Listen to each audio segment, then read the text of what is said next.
जाता था। आज लोग जब दीवार जोड़ते हैं, घर बनाते हैं, तो बाड़ बांधने की जरूरत पड़ती है, बहुत ही ज्यादा इंतजाम करने की जरूरत पड़ती है। लेकिन कुर्बान जाइए हजरत इब्राहीम अलैहिस्सलाम के मकाम पर, आप कुर्बान जाइए हजरत इब्राहीम अलैहिस्सलाम के शान शौकत पर कि आपका कदम मुबारक जिस पत्थर पर पड़ा था खाने काबा बनाने के दौरान, वो पत्थर खुद ब खुद अदब व एहतराम के लिए ऊपर उठ जाता था। अब और आइए सुनिए, हजरत इब्राहीम अलैहिस्सलाम ने जब खाने काबा को मुकम्मल कंप्लीट कर दिया बना करके, अल्लाह तबारक व तआला ने ये हुक्म दिया कि ऐ इब्राहीम, खाने काबा को तुमने तैयार कर दिया है, अब ऐलान कर दो कि लोग हज करने के लिए आए। अब ऐलान कर दो कि लोग हज करने के लिए आए। हजरत इब्राहीम अलैहिस्सलाम ने कहा, ऐ पाक परवरदिगारे आलम, मेरी आवाज पूरे इंसानों में कैसे पहुंचेगी जबकि पूरी दुनिया में इंसान आबाद है, कैसे पहुंचेगी? तो अल्लाह तबारक व तआला ने इरशाद फरमाया, ऐ मेरे नबी इब्राहीम, ये ऐलान करना तुम्हारा काम है, आवाज को पहुंचा देना मेरा काम है। अब सुनिए, सुभान अल्लाह, सुभान अल्लाह। ने ऐलान किया, पूरी दुनिया के इंसानों ने सुना, और सिर्फ जमीन पर रहने वाले इंसानों ने ही नहीं सुना, बल्कि जो लोग बाप के सुल्बों में थे उन लोगों ने भी सुना, जो लोग माँ के रहमों में थे उन लोगों ने सुना, और जो लोग आलमे अरवाह में थे उन लोगों ने भी सुना। और जिसने उस आवाज को जितने बार सुन करके जितने मर्तबा लब्बैक कहा और लब्बैक के साथ में जवाब दिया, वो आदमी उतनी मर्तबा हज करने के लिए जरूर जाएगा। और जिसने उस वक्त लब्बैक नहीं कहा, जिसने उस वक्त आवाज का जवाब नहीं दिया, वो हज करने नहीं जा पाएगा। ये फैसला हो गया है। आओ जरा देखो, अब जो लोग हज करने जाते हैं वो हाजी बड़े खुशनसीब हैं। मैं उन हाजियों को मुबारकबाद पेश करता हूँ जो लोग ज़ियारत हरमैन के लिए तशरीफ ले जा रहे हैं, इसलिए कि ये सबके हिस्से में नहीं है, ये किसी किसी के हिस्से में है। बस पाक परवरदिगारे आलम की बारगाह में दुआ करना चाहिए। जो हाजी हज करने के लिए जाए वो इस आरज़ू के साथ में जाए कि मैं जा रहा हूँ, मशक्कत बर्दाश्त करके जा रहा हूँ, तकलीफ उठा करके जा रहा हूँ, पाक परवरदिगारे आलम मेरे हज को कबूल फरमा ले। जब घर से निकले और सफर बिल्कुल करीब होता जा रहे और मक्का मदीना करीब होता जाए, आदमी की दिल की धड़कनें तेज होती जाए और वो ये आरज़ू करे कि अल्लाह मेरे हज को कबूल फरमा लेना, मेरे हज को कबूल कर लेना।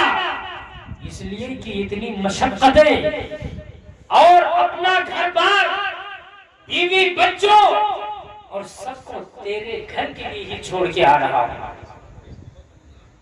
और जाए तो अदब का लिहाज करे, जाए तो अदब से पेश आए, इसलिए कि जितना अदब करोगे उतना ही हज आपका मकबूल हो जाएगा। सुभान अल्लाह। आओ जरा देखो, हाजी की शान भी बहुत बुलंद है, हाजी का मकाम भी बहुत ऊंचा है। हदीस पाक में है, मेरे आका इरशाद फरमाते हैं कि जो हाजी हज करता है तो उसकी शफाअत 400 लोगों के बारे में कबूल कर ली जाएगी। जी बेशक। अपने घर बार, अपने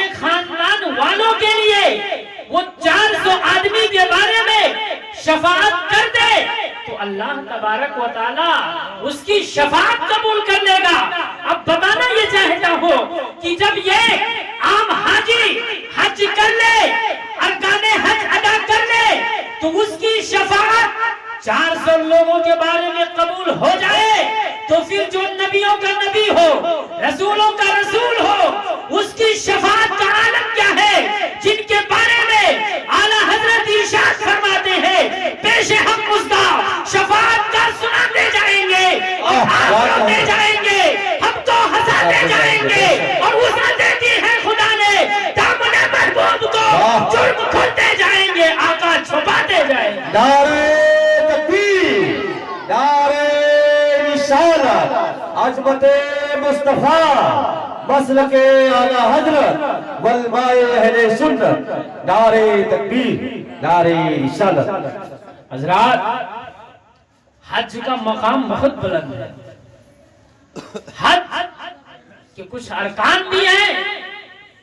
आदमी जब भी हज करने जाए तो हज करने के तरीके भी सीख। हज के अरकान क्या है, उन तमाम चीजों को हासिल कर ले, ताकि जब जाए तो फिर आसानी से उसके अरकान अदा हो सके। हज जब करने जाए तो मीकात से इहराम बांधने का भी मसला मालूम कर ले। जाए तो फिर क्या क्या अरकान है, तमाम तफसील है। हाजी को तवाफ भी करना है, हाजी को सई भी करना है, हाजी को इहराम भी बांधना है, हाजी को कुर्बानी के मसाइल भी मालूम करना है, हाजी को अरफा और मुज़दलिफा के मैदान को भी समझना है। और हाजी के लिए सबसे जो बड़ा मसला पेश आता है वो ये है कि हज के तमाम अरकान और उसूल को ऐसे मालूम कर ले जैसे पीएचडी की जाती है, और बेहतरीन अंदाज में उसको अमली जामा भी पहना ले। हज के ताल्लुक से किताबें भी आती है, हज व ज़ियारत नाम की भी किताब है, और इसके अलावा भी हज के ताल्लुक से कई किताबें हैं। उन किताबों को हाजियों को अपने सफर के दरमियान रखना चाहिए और उसको पढ़ना चाहिए और उससे सीखना चाहिए, ताकि हज करने के दौरान कोई दुश्वारी पेश आए, कोई दिक्कत मुश्किलात का सामना ना करना पड़े। हाजी जब हज करने जाता है तो फिर वो हजरे असवद को भी बोसा देता है, हजरे असवद को भी चूमता है। हजरे असवद ये जन्नती पत्थर है, हजरे असवद ये पत्थर ही, लेकिन वो ऐसा पत्थर है कि उस पत्थर को मेरे आका ने चूमा। आज बहुत सारे लोग ऐसे हैं जो कहते हैं कि बोसा देना नाजायज है, बोसा चादरों का देना नाजायज, पत्थर को चूमना नाजायज। मैं कहना चाहता हूं कि हजरे असवद जन्नती पत्थर, उसको मेरे आका ने चूमा। किस लिए चूमा तो उसकी भी तफसील है, लेकिन ये आम फहम ज़बान में इतना समझ लेना चाहिए कि हजरे असवद को मेरे आका ने चूमा। और हजरत उमर फारूक आजम का जब दौर आया है, हजरत उमर फारूक आजम ने ये कहा था कि ये हजरे असवद है, अगर मेरे आका मुस्तफा जाने रहमत इस पत्थर को न चूमते तो मैं इस पत्थर को न चूमता। और कई सहाबा ने अगर हजरे असवद को चूमा है तो इस वजह से चूमा है कि उस पत्थर को मेरे आका ने चूमा है। आज आप भी जब चूमने का इरादा रखते हैं, चूमते हैं, तो इस नियत से चूमते हैं कि इस पत्थर को मेरे आका ने चूमा। नारे तकबीर, नारे रिसालत, अज़मते मुस्तफा, नारे तकबीर, नारे रिसालत। हजरे असवद ये चूमने वालों की शफाअत भी करेगा, बेशक सुभान ये गुनाहों को छुपा भी देता है। हजरे अज़मत को जो चूमता है उसके गुनाहों को भी अपने अंदर खींच लेता है और शफाअत करेगा। अब हाजी जो जाते हैं, चूंकि बहुत लोग वहां पहली मर्तबा ही हज करने के लिए जाते हैं, इसलिए हो सकता है कि नई नई मंजिलें मिले, नए नए मकामात मिले, तो उनको कुछ अजनबीयत महसूस हो। लेकिन ऐसा होता है तो वो ये भी याद रखे कि जब आपका सफरे हज शुरू होता है तो वहां पर लोग बताने वाले भी होते हैं, इसलिए जहां जरूरत पड़े पूछ भी दिया जाए ताकि आपका सफरे हज मुकम्मल तौर से पाए तकमील तक पहुंच जाए। और मैं आपको एक हदीस सुना दूं, मेरे आका इरशाद फरमाते हैं, बुनियाद इस्लाम अला खम्सी, इस्लाम की बुनियाद 5 चीजों, इस्लाम की बुनियाद 5 चीजों पर है। सबसे पहली चीज जो आती है वो ये है कि गवाही दो अल्लाह के सिवा कोई माबूद नहीं और मोहम्मद सल्लल्लाहु अलैहि वसल्लम अल्लाह की रसूल है। दूसरी जो चीज है वो ये है कि नमाज कायम करो। तीसरी जो चीज है ज़कात अदा करो। चौथी चीज जो है हज करो। 5वीं जो चीज है रमजान के रोजे रखो। यानी जिन चीजों पर इस्लाम की बुनियाद है उन्हीं में हज करना भी है। अब आप जान लीजिए और समझ लीजिए कि हज का क्या मकाम है, हज का क्या मर्तबा है, हज की शान और शौकत क्या है। हज जब फर्ज हुआ, हज की फर्जियत हुई, मेरे आका ने ऐलान किया कि हज करना फर्ज है।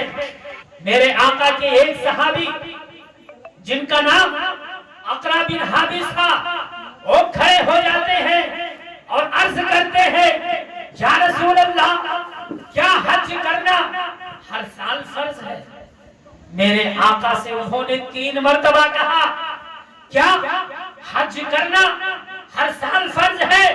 मेरे आका ने इरशाद फरमाया था कि अगर मैं कह देता कि हज करना हर साल फर्ज है तो हज करना हर साल फर्ज हो जाता। मेरे आका ने हर साल हज करना फर्ज नहीं किया तो हर साल हज करना फर्ज नहीं हुआ। जिंदगी में साहिबे हैसियत जो साहिबे इस्तिताअत है उनके ऊपर एक ही मर्तबा जिंदगी में हज करना फर्ज है। अब मैं बताना ये चाहता हूँ कि मेरे आका को अल्लाह तबारक व तआला ने कितना दीन के मामले में, इस्लाम के मामले में बाइख्तियार बना दिया है। अगर मेरे आका कह देते तो हज करना हर साल फर्ज हो जाता, मेरे आका ने नहीं कहा तो हज एक ही मर्तबा फर्ज हुआ।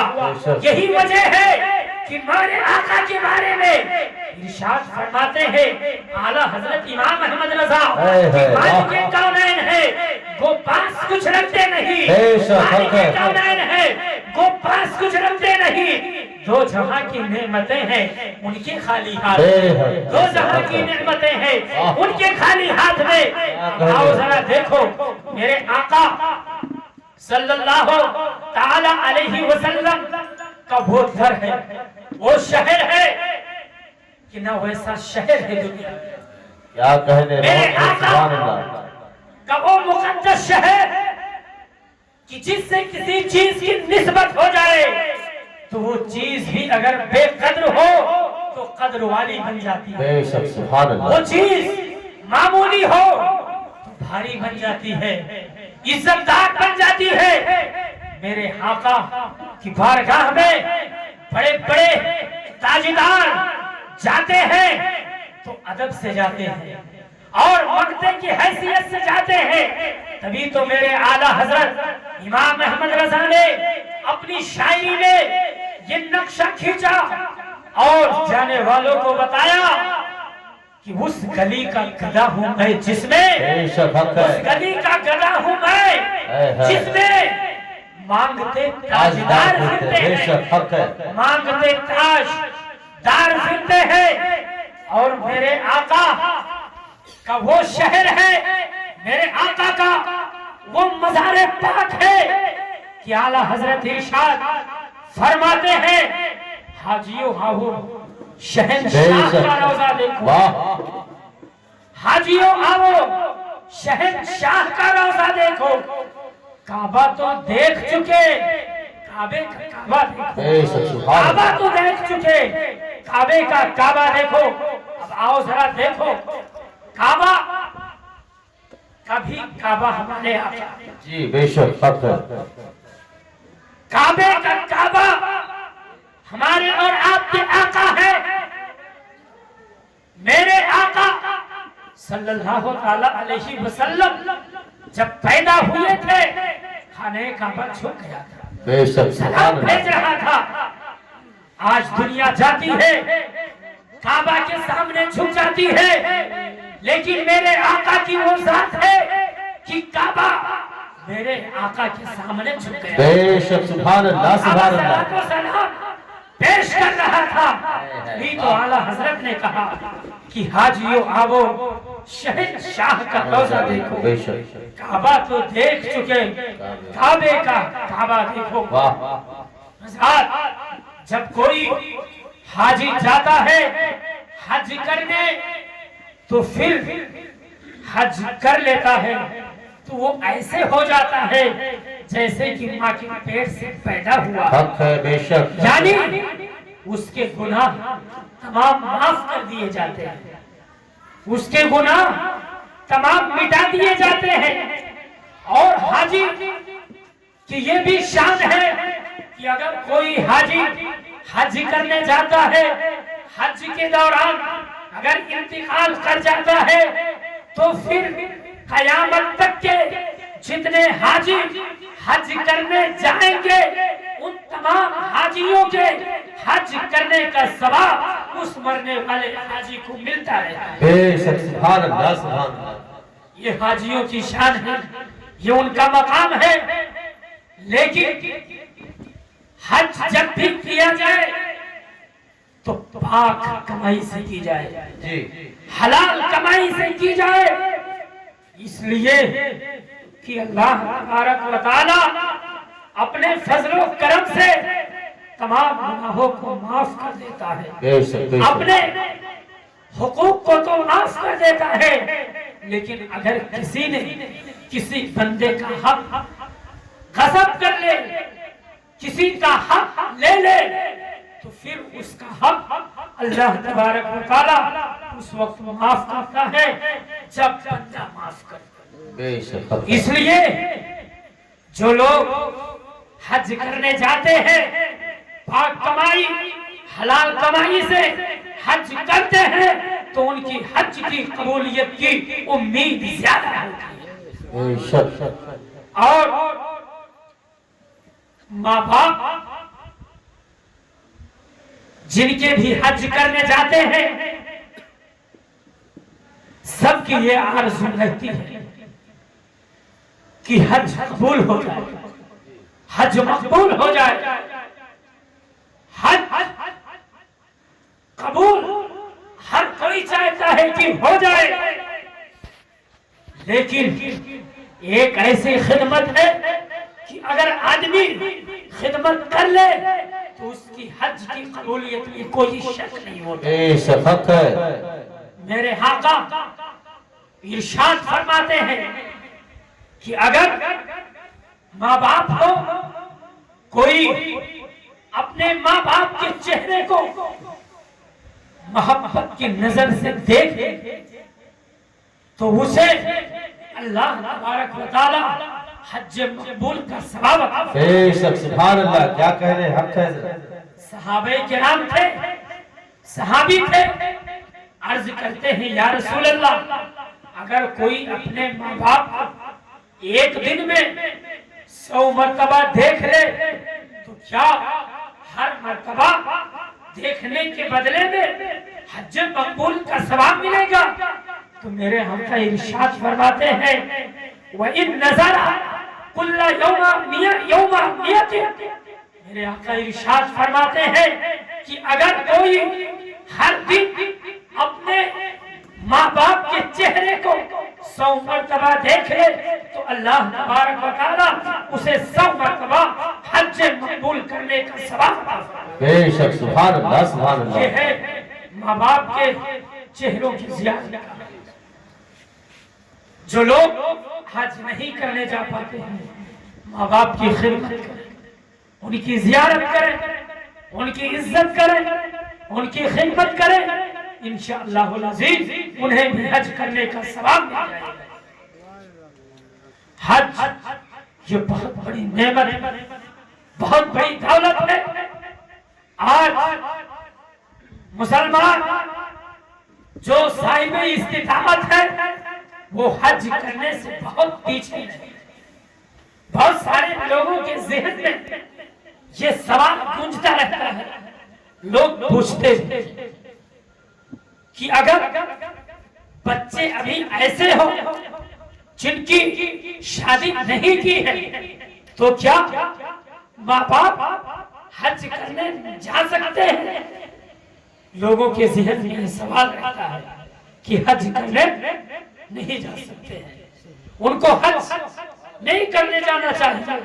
मैं साफ और खुले लफ्जों में ये बता देता हूँ कि जो साहिब हैसियत है, जिनके ऊपर हज फर्ज है, अगरचे बच्चे या बच्चियां हो, उनकी शादी नहीं हुई है तो हज करने के लिए कोई रोक नहीं, कोई रुकावट नहीं है कि हज उसी वक्त करने जाए जब तक के बच्चों की शादी न करें।